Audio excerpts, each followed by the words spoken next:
শক্তিরূপেণ সংস্থিতা নমস্তস্যৈ নমস্তস্যৈ নমস্তস্যৈ নমো নমঃ।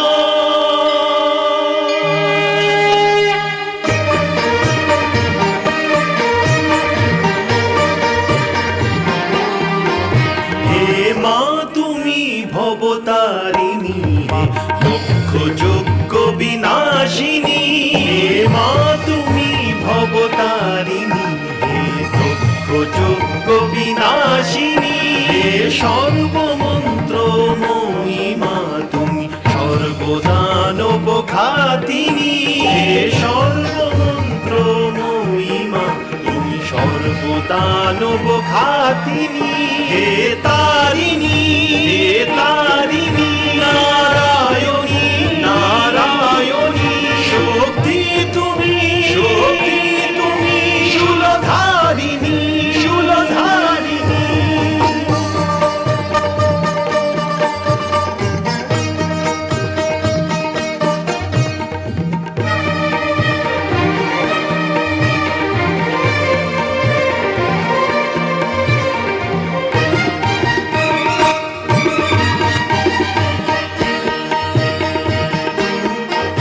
গগন তোমারি রচনা, তুমি পাতালেরই রচিতা, তুমি জননী হে বালিকা, সৃষ্টির স্থিতি সংহারিকা, সৃষ্টির স্থিতি সংহারিকা।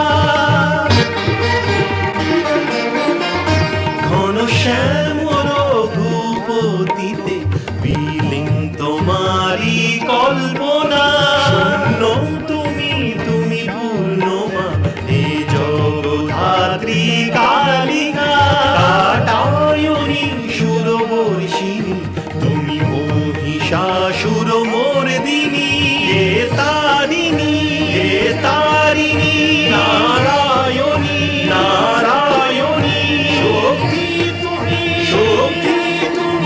শূলধারিণী শূলধারিণী।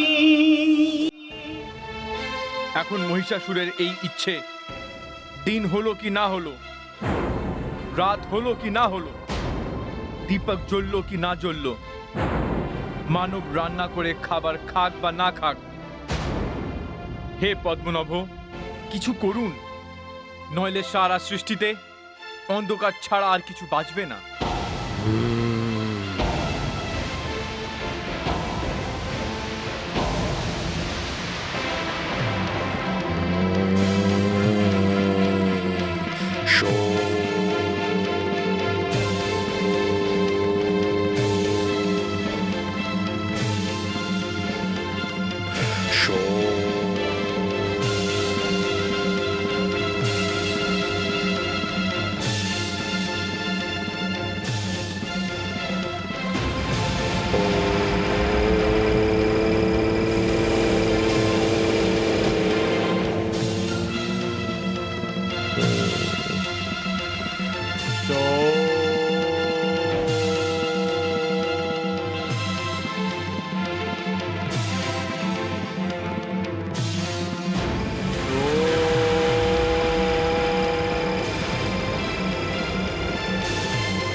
नमस्तस्यै नमस्तस्यै नमस्तस्यै नमो नमः या देवी सर्वभूतेषु मातृरूपेण संस्थिता नमस्तस्यै नमस्तस्यै नमस्तस्यै नमो नमः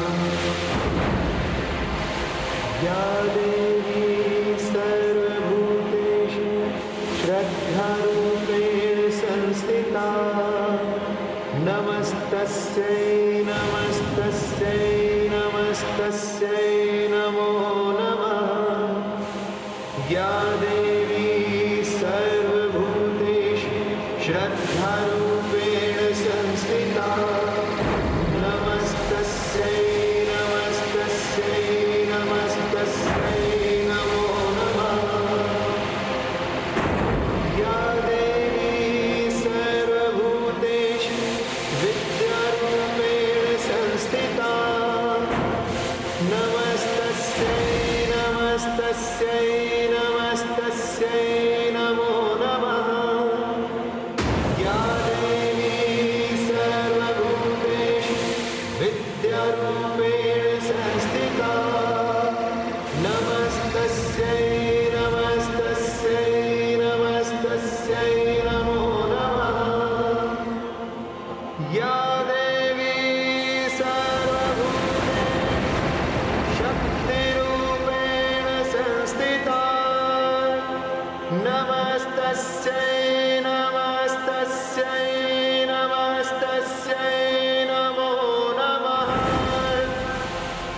या देवी सर्वभूतेषु शक्तिरूपेण संस्थिता नमस्तस्यै नमस्तस्यै नमस्तस्यै नमो नमः या देवी सर्वभूतेषु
হে দেবতারা, এখন নির্ভয় হও।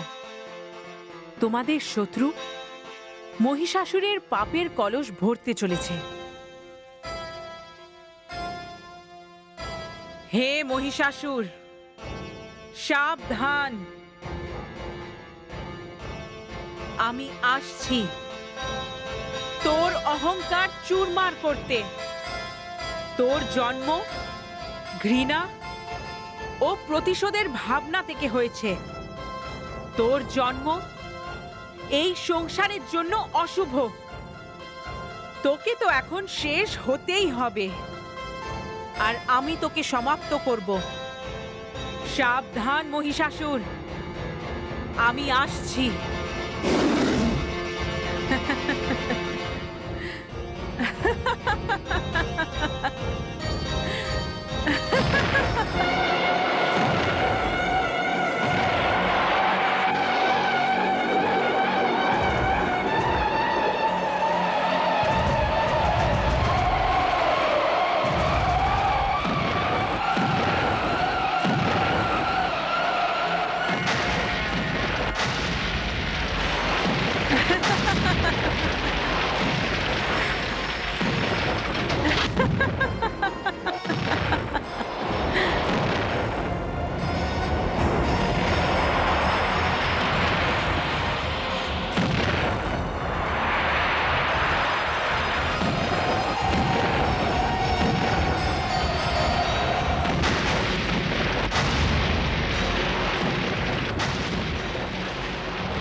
এটা কি হচ্ছে সেনাপতি চিকসু? দানবেশ্বর, কোনো দূতকে পাঠান, আর এই ধ্বনির বিষয়ে আমাকে পুরো সূচনা দিন। আমি জানতে চাই যে এই জগৎ সংসারে মহিষাসুরকে ছাড়া এমন কোন ধ্বনি আছে যার অট্টহাসে পৃথিবী আর আকাশ কেঁপে উঠছে।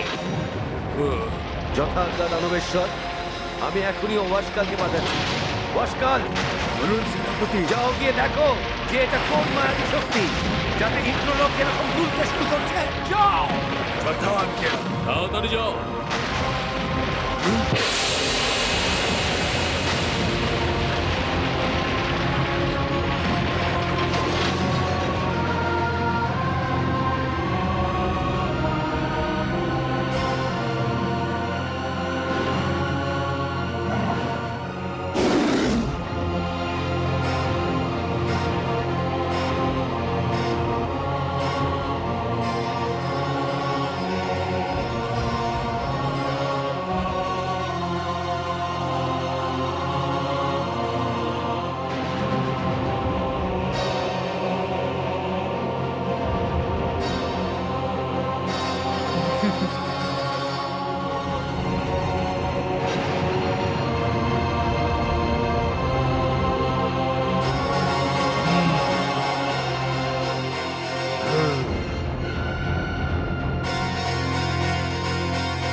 দৈত্য ভাস্কর,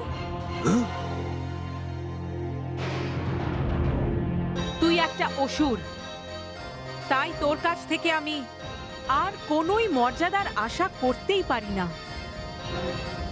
তুই তোর প্রভুর আদেশে তার কালের দর্শন করতে এসেছিস। যা তোর প্রভুকে গিয়ে বলে দে, ওর মতন অজ্ঞানী দৈত্যকে আমি শিগগিরই সংগ্রামে শেষ করে দেবো। এই রোষ আর আত্মবিশ্বাসের সঙ্গে তুমি আমার প্রভু মহিষাসুরকে দেখবে তো তুমি কথাও বলতে পারবে না। মূর্খ অসুর, তোর প্রভুকে গিয়ে বলে দে যে শক্তিশালী হওয়ার মানে অত্যাচারী আর অন্যায়কারী হওয়া নয়। এই সময় তোমার সঙ্গে বার্তালাপ করার আজ্ঞে আমার প্রভু আমাকে দিননি। এখন আমি আমার প্রভুকে তোমার ব্যাপারে সূচনা দিতে যাচ্ছি। যা, কিন্তু মনে রাখিস যে যাকে তোরা প্রভু বানিয়েছিস সে সময়ের হাতের মধ্যে আটকে আছে। এই সময় তার সঙ্গে সম্পর্ক বিচ্ছেদ করো, না হলে তোমরাও মারা পড়বে।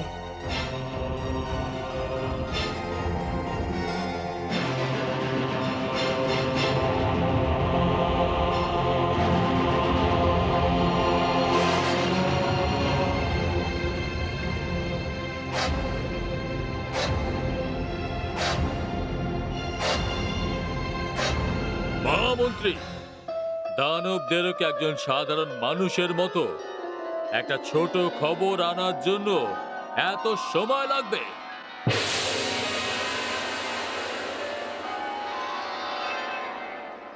দৈতেন্দ্রের জয় হোক। তুমি এসে গেছো বাসকল, কি সমাচার এনেছো?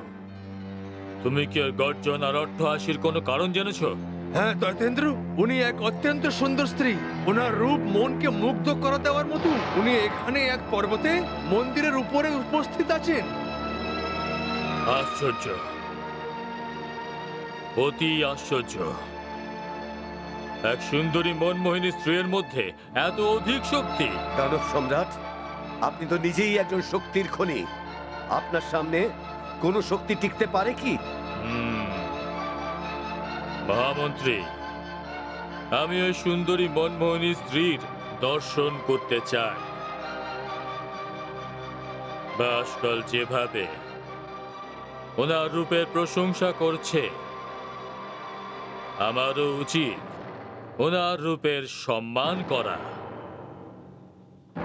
যখন এই সংসারে সব সুন্দর বস্তু আমার অধিকারে আছে, তখন এই সংসারের সর্বশ্রেষ্ঠ সুন্দরীও আমার অধিকারেই থাকবে। যাও, ওনাকে এখানে নিয়ে এসো, যাও। দানব সম্রাট, এই কাজ এত সরল হতে পারবে না।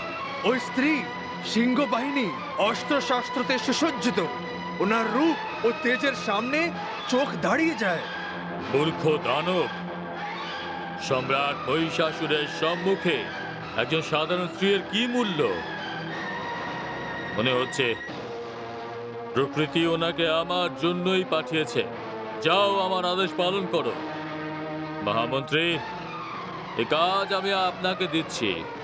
যথাজ্ঞা মহারাজ, আমি এখনই ওই স্ত্রীকে আপনার সামনে উপস্থিত করছি।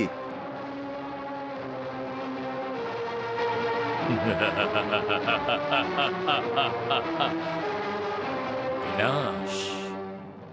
মহিষাসুর তার মহামন্ত্রীকে পাঠিয়ে দিয়েছেন আর তিনি সৈন্যদের নিয়ে জগদম্বার দিকে এগিয়ে চলেছেন। জগদম্বা একাকী এই ভয়ানক শক্তির মুখোমুখি কেমন করে করবেন? নারায়ণ নারায়ণ।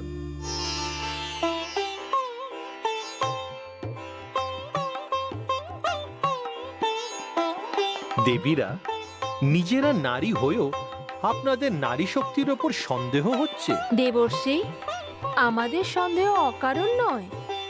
মহিষাসুর যদি আমার স্বামী সূর্যদেবের সমস্ত আভা ছিনিয়ে নিতে পারিত। নারায়ণ নারায়ণ। দেবী, আপনি এক্ষুনি ওনাকে জগদম্বা বলে সম্বোধন করেছেন, যিনি সারা সৃষ্টির মাতা। ওনার শক্তির তুলনা আপনি আপনার পতির আভার সঙ্গে করেছেন। দেবী, ওই মহাশক্তিতে তো ভগবান বিষ্ণু, ব্রহ্মা, মহেশ্বর সমস্ত দেবতার বল আর স্বয়ং পরমেশ্বরীর অংশ সম্মিলিত আছে। দেবী, আপনি হয়তো মহিষাসুরকে দেওয়া পিতা ব্রহ্মার বরের কথা ভুলে যাচ্ছেন। পিতা ব্রহ্মা মহিষাসুরকে এই বর দিয়েছিলেন যে ওর মৃত্যু কোনো পুরুষের হাতে নয়, একজন স্ত্রীর হাতে হবে। এই জন্য ভগবতী পরমেশ্বরী এই অবতার নিয়েছেন। দেবী, এটা ঠিক যে যখন কোনো ব্যক্তির ওপর সংকট আসে তখন তার ক্ষমাদানের ক্ষমতাও কম মনে হয়। আমাদের ক্ষমা করবেন দেবর্ষি। আপনি এখনই যে সংবাদ দিলেন তাতে আমাদের ভ্রমের নিবারণ হয়েছে। মহিষাসুরের মৃত্যু এক স্ত্রীর হাতেই হতে হবে, আর এই স্ত্রী হলেন জগদম্বা, যিনি আমাদের সকলের কল্যাণ করবেন। দেবীরা, আমিও একটু এগিয়ে গিয়ে দেখি যে এরপর কি হতে চলেছে। নারায়ণ নারায়ণ।